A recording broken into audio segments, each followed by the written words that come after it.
ফরিদপুর সরকারি রাজেন্দ্র কলেজের মাঠে শুরু হয়েছে মাসব্যাপী ফরিদপুর শিল্প ও বাণিজ্য মেলা ২০২৬। গত ৩ মার্চ ২০২৬ তারিখে আনুষ্ঠানিক উদ্বোধনের পর থেকেই মেলাটি শহরবাসীর বিনোদন ও কেনাকাটার অন্যতম কেন্দ্রবিন্দুতে পরিণত হয়েছে। মেলা প্রাঙ্গণে প্রবেশ করতেই চোখে পড়ে দৃষ্টিনন্দন মূল ফটক, বর্ণিল ডেকোরেশন আর মনোমুগ্ধকর আলোকসজ্জা। দর্শনার্থীরা বলছেন, অন্যান্য বছরের তুলনায় এবারের মেলার সাজসজ্জা অনেক বেশি আকর্ষণীয় ও নান্দনিক, যা পুরো পরিবেশকে করেছে আরও প্রাণবন্ত। মেলায় প্রবেশ মূল্য নির্ধারণ করা হয়েছে মাত্র ২০ টাকা। তবে ফরিদপুর সরকারি রাজেন্দ্র কলেজের শিক্ষার্থীদের জন্য রাখা হয়েছে বিশেষ সুবিধা, তাদের জন্য প্রবেশ সম্পূর্ণ ফ্রি। ফলে প্রতিদিনই মেলা প্রাঙ্গণে সাধারণ দর্শনার্থীদের তুলনায় শিক্ষার্থীদের উপস্থিতি বেশি লক্ষ্য করা যাচ্ছে। মেলার বিভিন্ন স্টল ঘুরে দেখা যায় দেশীয় ও আধুনিক নানা পণ্যের সমাহার। পোশাক, হস্তশিল্প, গৃহস্থালী সামগ্রী সহ বিভিন্ন পণ্যে দেওয়া হচ্ছে আকর্ষণীয় শান হ্যান্ডিক্যাপ। আপনারা তো প্রায় বিভিন্ন মেলায় স্টল নেন বাংলাদেশের বিভিন্ন তো আমাদের এই যে ফরিদপুর শিল্প বাণিজ্য মেলা ২০২৬-এর যে স্টল আপনারা নিছেন, এখানে কি রকম কাস্টমার সাড়া পাচ্ছেন এবং আপনারা আপনাদের ব্যবসার ব্যাপারে কি রকম আশাবাদী? আমরা তো মাত্র শুরু করলাম, এখানে আলহামদুলিল্লাহ ভালো হবে। আচ্ছা আচ্ছা, এমনি কাস্টমারের চাপটা কি রকম বা কোন দিন বেশি হয়? শুক্রবার ভালো হয়। কোন ধরনের কাস্টমার বেশি দেখা যাচ্ছে? ছেলে মেয়ে, স্টুডেন্ট সবাই, ইয়াং ছেলে মেয়েদের এবং স্কুল কলেজ পড়ুয়া ছেলে মেয়েদের চাপটা এখন বেশি। আচ্ছা আচ্ছা, আবার বিকেল টাইমে গ্রামের যে মাছ চাষিরা আছে তারা আসে। আচ্ছা আচ্ছা, ওই টাইমটা একটু বেশি আসে। এই মেলায় একটা দোকান অ্যারেঞ্জ করতে আপনাদের কি পরিমাণ খরচ হয়? খরচ বলতে আমাদের মানে প্রোডাক্ট কিনতে না এখানে খরচ। দোকান অ্যারেঞ্জ করতে কেন ওইভাবে এখন পর্যন্ত আমাদের ফাইনাল কোনো হিসাব হয় নাই। আমরা তো দাওয়াতে আসছি, এখন মনে করেন না তাদের খরচ হিসেবে এটা বাজেট কি হইবে। আমাদের ওইরকম কোনো ধার্য করা নাই যে ১০ টাকা দিতে হইবে বা একেবারে ফ্রি, এভাবে না। এটা আলোচনা সাপেক্ষে সবাই, মানে মেলা জমানোর জন্য যে ব্যবস্থা করা সেভাবে আর কি। হ্যাঁ হ্যাঁ, সবাই লাভও করতে হবে, খরচও পোষাইতে হবে। আচ্ছা আচ্ছা আচ্ছা, এরকম। ঠিক আছে। কোথাও কোথাও একটি কিনলে একাধিক পণ্য ফ্রি অফারও দর্শনার্থীদের দৃষ্টি কাড়ছে। তবে স্টল মালিকদের সঙ্গে কথা বলে জানা গেছে, দর্শনার্থীর উপস্থিতি থাকলেও প্রত্যাশিত বেচাকেনা এখনও পুরোপুরি জমে ওঠেনি। কাস্টমার আসলে মোটামুটি ভালো, কিন্তু কারেন্ট থাকে না তো, সন্ধ্যা ৭টা ক্লোজ, এই জন্য অনেকটাই আমরা বিপদে আছি।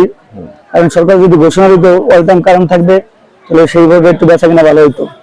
তারা আশা করছেন দিন গড়ানোর সঙ্গে সঙ্গে বিক্রি আরও বাড়বে। এ বিষয়ে রণু ইভেন্ট ম্যানেজমেন্টের ব্যবস্থাপনা পরিচালক আব্দুল্লাহ আল মামুন বলেন, ফরিদপুর একটি ঐতিহ্যবাহী জেলা।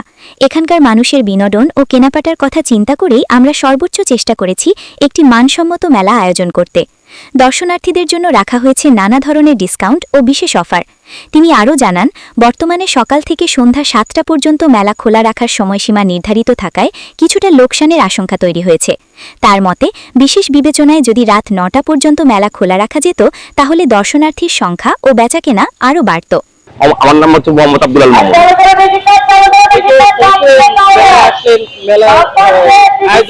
কেমন লাগছে? যে না, ফরিদপুরের মানুষ অ্যাকচুয়ালি সত্যি কথা বলতে খুব মিশুক, আর সর্বোপরি তারা বন্ধুসুলভ আর খুব সুশৃঙ্খল লোক।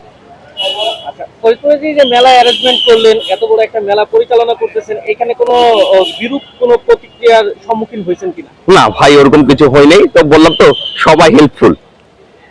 মেলার দর্শনার্থীরা কেমন? জি, দর্শনার্থী হচ্ছে, কিন্তু হ্যাঁ আশাবাদী আমি। কিন্তু ওই দেশের যে এখন প্রান্তিলগ্ন যে সমস্যা, বিদ্যুৎ এবং জ্বালানির সমস্যার কারণে ৭টা বাজে যে আমাদের সময়সীমা নির্ধারণ করা হয়েছে, এই জন্য আমি বিশাল একটা ক্ষতিগ্রস্ত। মেলার জন্য একটু টাইম, হ্যাঁ হ্যাঁ, আমি আর একটু টাইম চাচ্ছি। কারণটা হচ্ছে আমাদের মেলাটা সারাদিন কোনো লোক আসে না, আমাদের মেলাটা জমে হচ্ছে সন্ধ্যায়। তো সেই সুবাদে আমার সন্ধ্যার মধ্যে আমরা বন্ধ করে দিতে হয়। এটা আমি খুব একটা মানে ইসের মধ্যে আছি, দুশ্চিন্তার মধ্যে আছি। এই ব্যাপারে হ্যাঁ, জেলা প্রশাসকের কাছে আমি বিনীত অনুরোধ জানিয়েছি, কিন্তু সে আমাকে একটা উত্তর দিচ্ছে, এটা রাষ্ট্রীয় সমস্যা, ব্যক্তিগত তার সমস্যা হলে কিংবা এলাকার সমস্যা সেটা হয়তো করে দেওয়া যেত। তো সর্বোপরি দেখা যাক, আল্লাহ ভরসা। আমরা যুদ্ধের কারণে যখন এই অবস্থা, যুদ্ধের অনেকটা হয়ে আসছে, শিথিল হয়ে আসছে, তো আশা করি যে এই সমস্যার সমাধান হয়ে যাবে।